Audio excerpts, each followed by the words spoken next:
So welcome back. Now I'm going to take you through Distil. So why Distil? So BBC TV show had all the tech, gadgets and technical car talk, but viewership was declining. So they went in to talk to the blokey guys who they were targeting as their target customer. And what they found is actually guys are into their cars, like the camaraderie and the banter that goes with cars more than the tech itself. So what they did is they changed their program, and I guess the rest is history. Top Gear has been one of the world's best-selling TV shows for many years. Another example. So this one comes from Stanford University. They had a number of teams who were briefed to build a better baby incubator. So this brief came from Nepal, and they said, please build us a low-cost incubator for premature babies. So what some of the teams actually did is they went out to Nepal and they went and visited the hospitals. And you know what they saw? They were walking around the hospitals and most of the incubators were empty. And they're like, well, what's going on here? So when they asked the doctors and nurses about why many of the incubators were actually empty, what they found is most of the children, or most of the babies, are born out in the villages. So they went out into the villages and they spoke to one mum who'd had a premature baby, and in talking to her, she shared her experience. She had a premature baby and she went to the village clinic, and the village clinic advised her that she needed to get her baby to the hospital where the incubators were, or the baby wouldn't survive. Now she had no means for transportation, so she had to walk to the nearest city centre where there was an incubator. Now unfortunately the baby died on the journey. It didn't survive. And the thing is with premature babies, they need to be kept really warm, which is one of the jobs of an incubator. So walking from a village to a city, it wasn't warm enough for this baby and it died. So what the team actually designed, which you'll see here on the slide, is like a cross between a survival blanket and a sleeping bag. And they designed this so they could keep those premature babies who were born in the villages warm until they got to the cities. So yes, it was a low-cost incubator, but it was totally different from the original brief. They could have just got a team of engineers at Stanford to build a low-cost incubator, and it would have been great. It would have saved them money, but it wouldn't have solved the real problem. So this is why we distill. We need to distill all that customer research we've just been doing in discovery and uncover what's the real problem we need to solve so we can design solutions like this. So why do we distill? So we distill what is important to your customers so you can focus your innovation efforts on problems worthy of solving. What do we mean by distill? This is sharing and synthesizing and crafting your customer observations into needs and insights that both unlock opportunity and inspire action or innovation.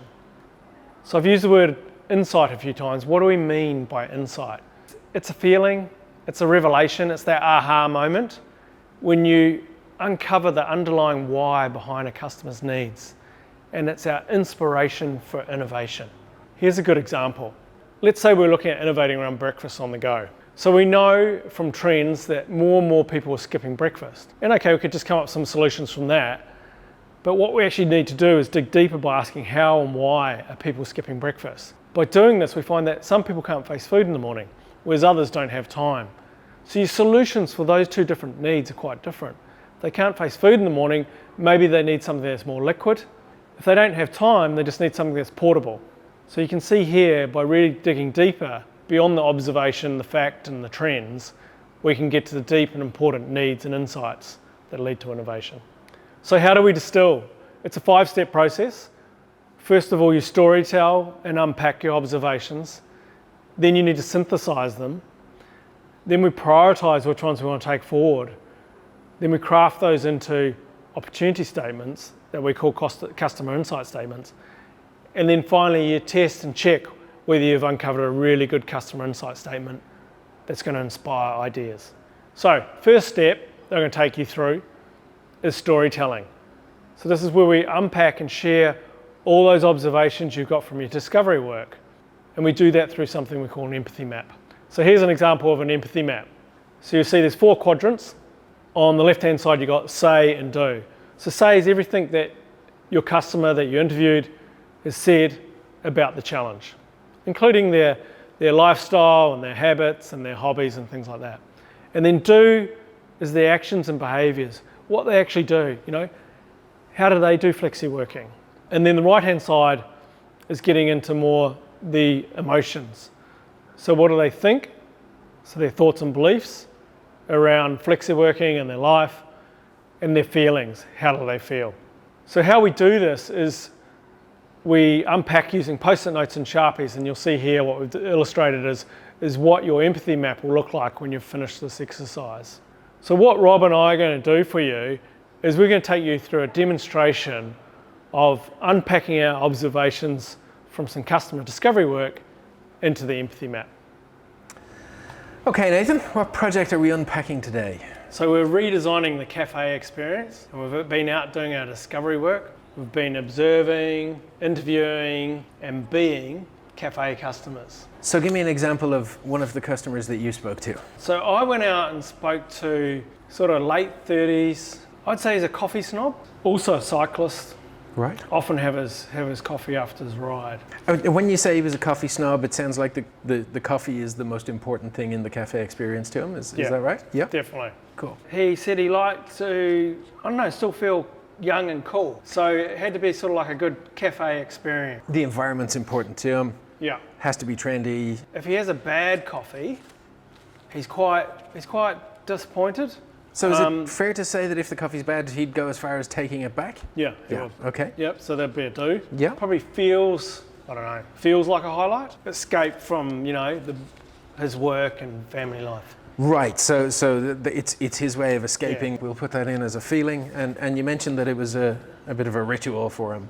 Yeah, definitely. Yeah, it was actually very much about the ritual. He'd often have the coffee after his ride. Okay. So he goes cycling in the morning. Yeah. So he's got the endorphins from the ride, from exercise. Okay. And then the caffeine hit. So totally. Okay, I think we'll put that in as a bit of a feeling as well. Yeah. Tell me more about how he thinks. What does he think about the coffee experiences? Is it just about the coffee to him? Is he more interested in other parts of it? He's actually interested in the whole process. So he likes it when you get a chatty barista, and he'll talk to the barista about the whole experience from growing the beans, how they grind them and all that sort of thing. Yeah. So he has an interest in that whole process, start to finish. Totally. Right. Yeah. But why doesn't he have a coffee machine of his own?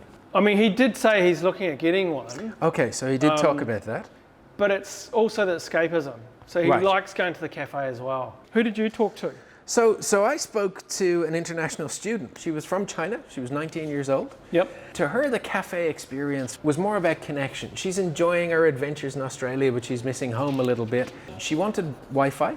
Wi-Fi? And I said, why Wi-Fi? And it was about the connection to people back home. I guess we'll put it as a say. Yeah, she said she wanted Wi-Fi. So what she was interested in was talking to her family and friends overseas. So it's a do. Yeah. And basically the Wi-Fi was just a facilitator for FaceTime and Zoom. Yeah, okay. What did she look for then in a cafe or? So the environment was kind of important to her. The coffee was secondary. More important to have a quiet place. A bit different to George that we talked about before. Yes, Cyclist. yeah, absolutely. Any other pain points or delight points? She was saying she needed to make sure it was also strong Wi-Fi because a lot of the cafes during busy times they'd get dropouts where FaceTime and Zoom wouldn't work for her, etc. How long would she stay in the cafes? She spoke about having a nervousness about staying too long. Okay. She almost felt like she had to buy something every 30 minutes or so, or she felt like she was getting judgy glances from the cafe staff. So she's got a laptop or an iPhone there, or? Yeah, and she spoke quite a lot about feeling a little bit insecure about that stuff. When I go up to buy another coffee, I'm worried about somebody running away with it, so some sort of security was important to her. Yeah. Good. I think we're done. I think we're good. Okay, so some pro tips that we want to share with you after just demonstrating that experience. One of them is the richest insights tend to come from the think and feel side of the empathy map.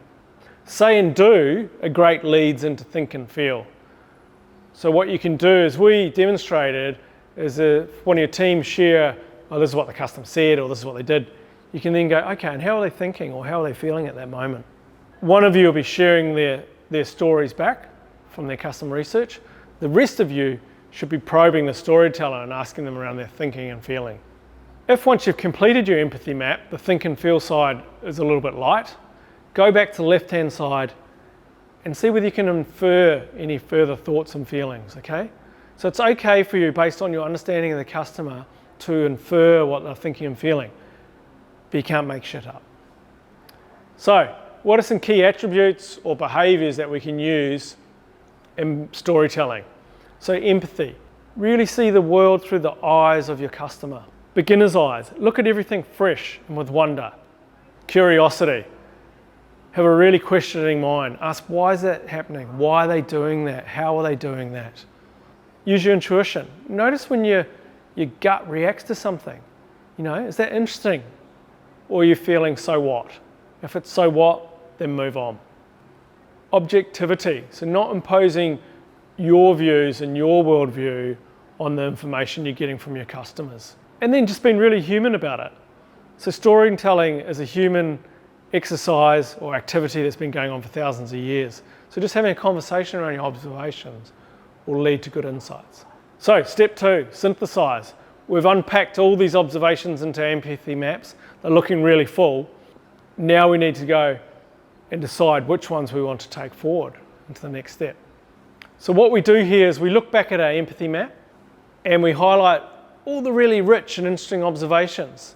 So these are the ones that your gut is telling you are very interesting. But also think about, what are the key needs here? What are the tensions? What are some of the workarounds? What are the obstacles that your customers are having to get over? What are some of their desires? And then just anything that stands out to you has been a little bit different. So we'll come back and do those in the virtual workshops. And then what we'll be doing is step 3, which is prioritize. So you've taken all those highlighted post-it notes or sticky notes, and now you want to rank them. So we use the opportunity scale to put some ranking to those highlighted key observations, so we can prioritize which ones we want to take forward. So you'll see in the opportunity scale at the top, we've got important, extreme, and essential. And at the bottom, we've got insignificant, moderate, and nice to have. So when we go to do this in the workshops, you'll have turns to take your post-it notes across and rank them. And I like to use the analogy that at the top are problems and pains, even though they might be opportunities, that need surgery. Whereas at the bottom are things that just need a band-aid. Now, something that needs surgery is more likely to lead to an innovation that is desirable and also highly viable, that you can make money from or have a big impact if it's not necessarily a money-making venture. So step 4 is craft. So you've identified which observations you want to take forward. Now we need to craft them into these customer insight statements or narratives. So what we're wanting to do here and what we're looking for is unlocking opportunity and inspiring ideas. So to get sign off on any idea for a new product, service, experience, or system, you're going to need a strong and resonating customer insight. Great innovators not only use insight, but they thrive on them and use them for all business activity. So we come up with a customer insight statement construct, and it comprises of 3 elements. So element 1 is a description of the customer. So the customer and the situation or context. And the context is really important. Then you've got the need, which is that problem or opportunity that the customer is trying to satisfy or solve. And then thirdly, the insight. And that's the distillation of their need and why this is so important to them or so hard to solve. And those 3 together form a customer insight statement or narrative. Think of it as like a short story on your customer. So here you'll see some examples that we've put together. So the example from BBC, when they took their program, which was all about tech and gadgets, and redesigned it to be Top Gear as we know it now, they identified their customers as blokey guys who are into their cars. Yeah? Sounds a bit sexist, but that's actually who their target audience was. That's who they're going for. And it's really important we be single-minded like that. We can't please everybody. You got to know who you're going for. And then the need was they wanted to be entertained. And the insight was because they actually like the camaraderie and banter that goes with cars more than the tech itself. I've got another example here, and this is the example from the baby incubator that the Stanford University team worked on. So the customer is a desperate and a poorly mother. And you imagine if your baby's been born premature and you're living out in the countryside in a village, you're going to be quite desperate. The need is to keep the baby warm in its early hours of life. Why? Because she doesn't have the means to bring her baby to a hospital. Okay? You notice there that the why is more than just the why behind the need. Like, why does she want to keep her baby warm? Or to keep it alive? But that's not really giving us enough information. Yeah? The deeper why there is actually because she can't get to a hospital. You know, she doesn't have a van or something like that, or a car or means to get to the hospital. A couple more examples. When we were looking at an airport, we had travelling harried father of 3, needs to keep track of his children because the airport feels out of control and full of unknowns. Yeah, so if any of you have been to the airport, you imagine if you're with, you know, little kids running around everywhere, you don't want to lose them and things like that. So once again, you know when you've got a good customer need and insight because you start thinking of ideas. So for this one, for example, you know, what if we had some tracking devices for the kids, or little leashes, or you could put them in a cage. Have you ever seen those cages at the airport? They're next to McDonald's, and they have a slide in them and swings and things like that. I think they call them a playground. Now, the same travelling harried father of 3 also needs to keep his children entertained because he's nervous that bored children will annoy already irritable fellow passengers. So what I'm sharing with you here is that, you know, any one customer can have several needs and also several insights. So therefore, several customer insight statements. Okay, so what does all that mean? So in the customer box or sticky note, you want to capture that rich and specific description of the customer and the context that we shared with you before.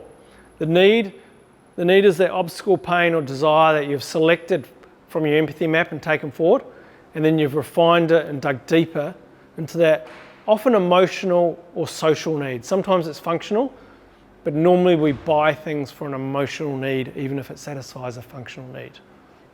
And then the insight, which is that deeper understanding of the need. Why is it so important to the customer or so hard to solve? Now you'll see down the bottom there, so customer being descriptive, need is a verb, it's not a solution, and an insight requires some interpretation. We're still using the same key attributes or behaviours from before, but we're also adding 2 new ones. We need to be quite playful with it, we need to enjoy it, we need to go with it to generate these fresh new insights. And we actually need to use a bit of creativity here. So when you're brainstorming these custom insight statements together, you've got to suspend your judgment. You know, I need to listen to what Rob's saying, understand that customer insight statement he's coming up with, so then I can build on it and help him come up with some more and even better ones. So for those of you who like a bit of a process, here are some steps that you can go through to build your customer insight statements. So from your short list of sticky notes, you select the need or pain or gain, whichever it is that you want to work on. First step is to describe the customer with that rich and specific language. Then you want to capture the need. So you push to that emotional driver that's really driving that observation you've identified. And then craft the insight. And the key things here is to make it focused but not too narrow. So it's a bit like the Goldilocks effect, you know, so not too hot, not too cold, so it's just in the middle. So not too broad, not too narrow. And remember, it should inspire ideas, not contain them. And that's why we use verbs rather than nouns. And then write it in a positive tense. Our brains are more likely to solve problems that are framed in a positive language. So cracking that third piece, that third element, the insight, is quite hard. And probably the hardest, this whole stage is probably the hardest part of design thinking. So your tips here, just keep probing, asking why like you did in the interviews. And get to, I know I've said a few times already, but why is that need or problem so hard to solve? Why haven't they solved it before? Why have they got this workaround? Or why is the gain so important to them? And you can use because or but or so that to enforce that interpretation. And you'll notice in the examples we gave before, we use because, yeah? So, you know, the bloke emails her into the cars, need entertainment because They're more into the camaraderie and banter, for example. And as I mentioned before, you'll know when you've come up with a really good customer insight statement because you can't help but think of ideas. So number 5, we've crafted these beautiful customer insight statements. Your 5th step is to then test and check them. Select which ones you want to take forward into ideate and generating ideas. So we've got a couple of techniques for doing this. The first one is the customer insight test. It's a prefix-suffix test. So you have, isn't it interesting that, then you insert your full customer insight statement here, and as a result, my first ideas are, and if it's neither interesting or stimulating or provoking any ideas, it's probably not a very good customer insight, and you can cross that one off and move on to the next one. For those of you who like a bit more of a checklist and ticking boxes, then this is really helpful. So you look at your customer insight statements and you go, is it refreshing? Does it change the way you see things? Is it challenging the status quo a bit? Deep and true. Is it a deep understanding about a user motivation or customer motivation that rings true? Compelling. How relevant and important is it to the customer? And then the next one is differentiating. Yeah? Does it offer a source for competitive advantage? Recurring. Is it a recurring need or is this just a fad? And then, like the test before, passion. Does it create passion and excitement for you? Because if you're not inspired by it, probably no one else will be. And then last of all, actionable. Do you think it'll lead to some new ideas and new business opportunities? So what you're going to do between now and the Distil workshop is, in your pairs, go through all your discovery notes. So for each customer you interviewed or observed, yeah, so each discovery activity, go through your notes for that and highlight what are the most interesting observations that you want to share back with the team and unpack into the empathy map when we get to the virtual workshop. Often what I do is I imagine I only have 5 or 10 minutes to debrief all my findings. So which observations would I want to share back in that 5 or 10 minutes? So which therefore aren't that important or a bit so what that I'll leave behind. Yeah? So you're going to go through and just highlight with a marker pen, or depending how you've written up your notes, the most striking observations. So the things that you saw, you heard, you read, or experienced. So once again, look for those, pains, gains, delights, workarounds, tensions, all those different things. Okay? At this stage, you're not really interpreting the data. You want to keep it in the customer's language. And it's really important to be specific and source who that customer is you spoke to. So just, write a short descriptor like we explained before about that customer. And then make sure you bring those highlighted key observations to the Distil workshop. That's critically important. And that's the end of the Distil stage. Thank you.